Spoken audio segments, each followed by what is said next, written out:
This is Akashvani. In the program Money Talk, now we bring you a discussion on India's march towards poverty alleviation. The participants are Shubhamoy Bhattacharjee, economic analyst, and Ruchika Chitravanshi, journalist.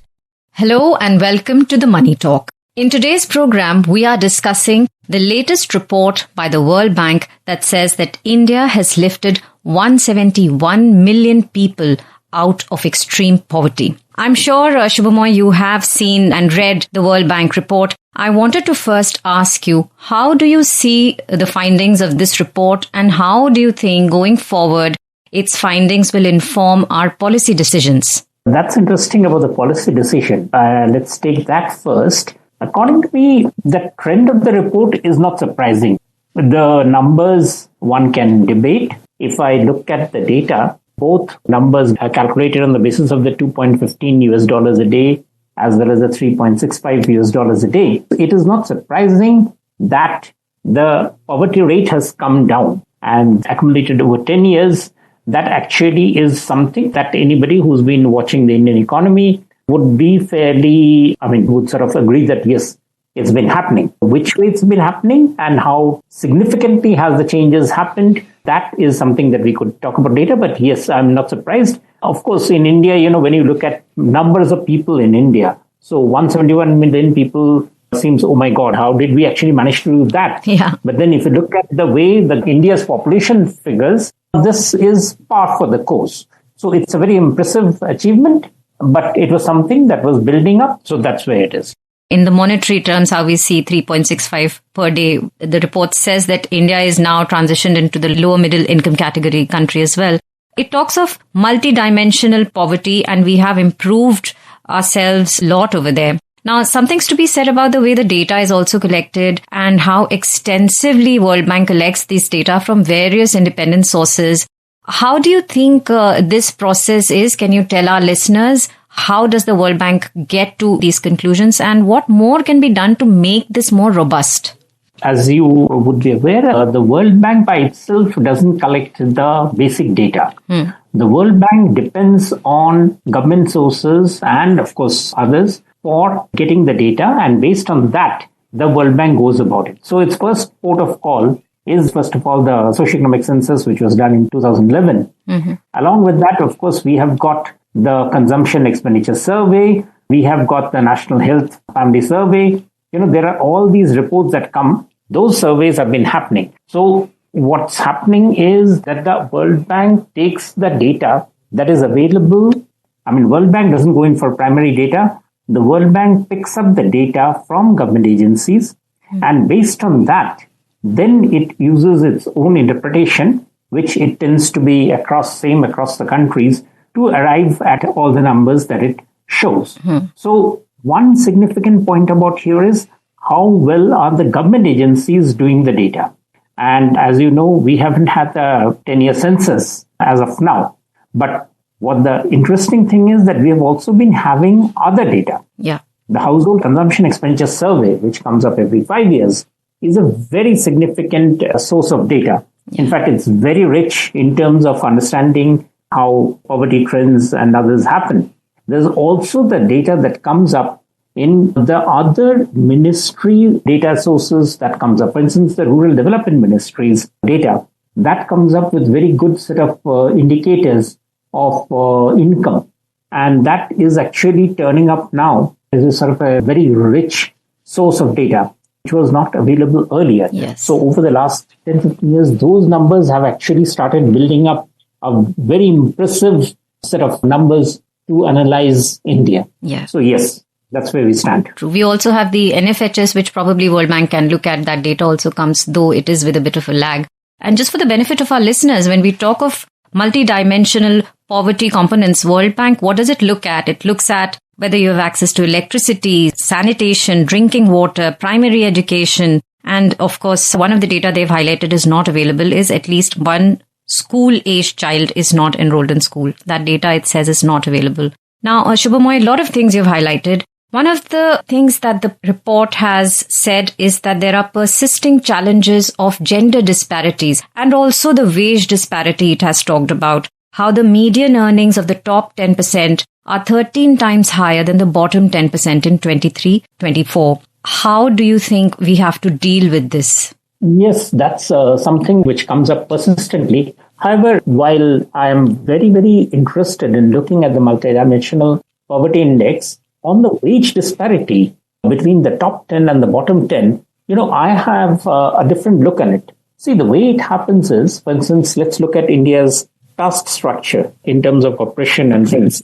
Now, when you look at those, that's very interesting data that comes up, both anecdotally as well as in terms of measurements, is that if you look at the lowest caste groups, their problem is with the intermediate castes, not with the top ones. Why? Because in terms of the spatial dispersion of people staying in any particular place, the caste groups, it's like a continuum. So essentially, the ones who are just below a particular group tend to find those who are just above them dominating their life chances. So, applying the same logic, the persons who are at the bottom 10% aren't particularly comparing them, or it isn't worth comparing them with what's happening at the top 10%. Those are very interesting from the point of view of, trying to measure, as you said, 13 times more. But that really doesn't tell us much. What it does, or what it needs to be looked at is, for instance, what's happening to the 10% out there, that bottom 10% or the bottom 20%, and compared to them, what's happening with the next 20 or the next 30. So what's happening, say, up to, say, the 70% of the population? Is that, within that, how far is the income inequalities present? Are there sharp differences among those? And, those are very significant, because when people feel that they have been shortchanged in life's chances, or when they feel that, the benefits of, say, development or, say, water supply, electricity supply, housing supply, those are reaching them or not reaching them, they compare with their neighbors. Yeah.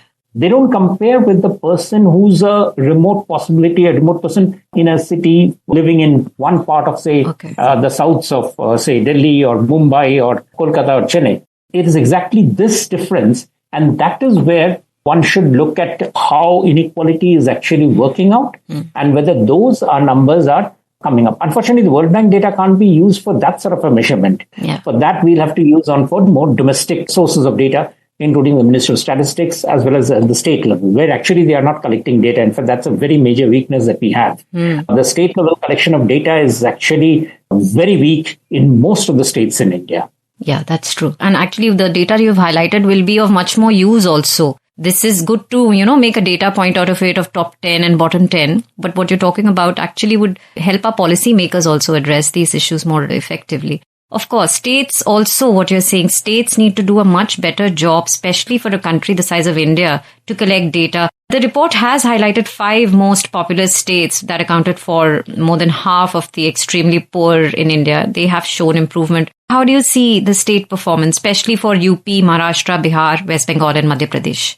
That's right. In fact, that is where now, based on the World Bank estimates, the policy direction should move into. So it's no point now to look at in India poverty as a national issue. I mean, obviously, if you're saying that extreme poverty has come down to 2.3%, or even if usually in the 3.65, it has come down to something like 5.3. But that applies to, there is a large difference among the states. And the 5 states that he talked about, Maharashtra, UP, Madhya Pradesh, Bengal, and Bihar, these are the states where the numbers would be much worse. And that's where the action needs to move.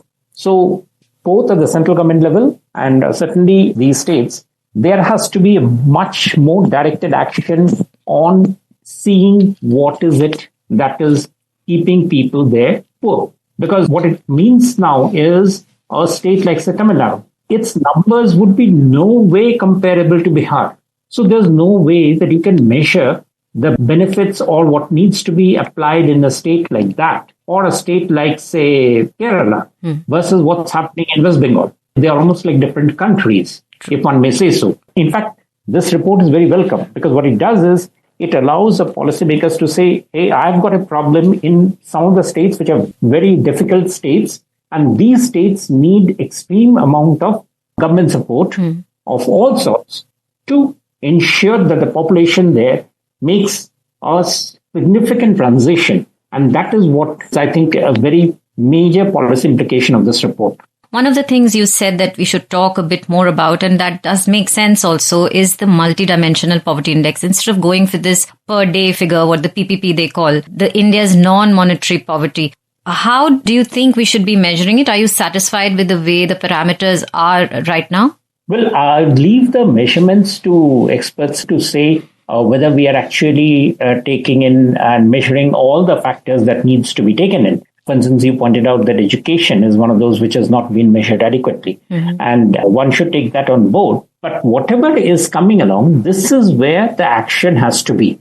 I mean, it's no point saying to the population today that your condition is far better than what it was, say, 30 years ago.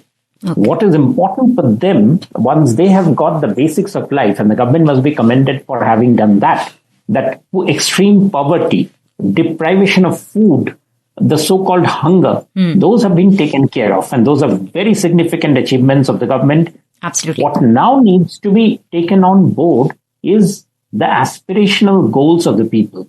So health, the person gets food, but what type of food is the person getting?